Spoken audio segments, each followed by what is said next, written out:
A soldier released from captivity in Afghanistan could soon end up in military prison here in the U.S. Military officials this afternoon said they will charge Sergeant Bowe Bergdahl with desertion for leaving his post in Afghanistan before he was captured. NBC's Steve Handelsman live in Washington with the latest on this developing story. Steve? Thanks. Good evening. Bowe Bergdahl's defense lawyer decried what he called the lynch mob atmosphere.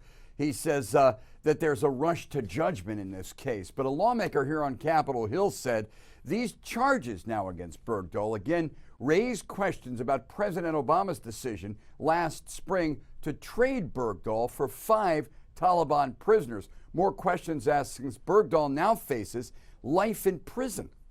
Under investigation for nearly a year, he was freed on May 31st.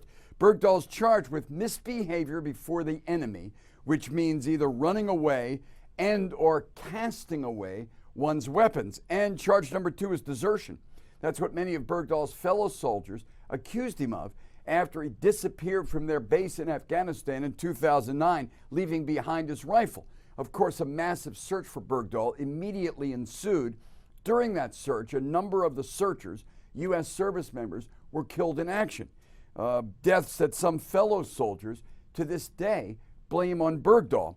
What led up to and what occurred during the captivity that Bergdahl suffered under the Taliban, 5 years in Taliban custody, the Haqqani network that operates in Afghanistan and in Pakistan, and what led up to his leaving his base were investigated for most of last year by a 2-star general. A lot of people in the military knew it's undoubtedly true that Bergdahl suffered in captivity. He suffered public humiliation upon his return. A lot of folks in the military reportedly argued that he'd suffered enough, and what would be fair would be to free Bowe Bergdahl.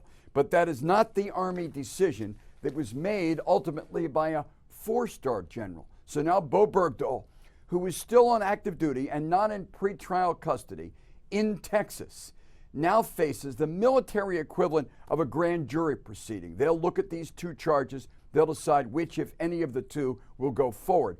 If they do go forward, Bergdahl then would face a court-martial. If he's convicted, and if he gets the most serious sentence, this U.S. soldier, who was 5 years in Taliban custody, could spend the rest of his life in a U.S. prison run by the military. Live from Washington, I'm Steve Handelsman reporting. Steve, thanks very much.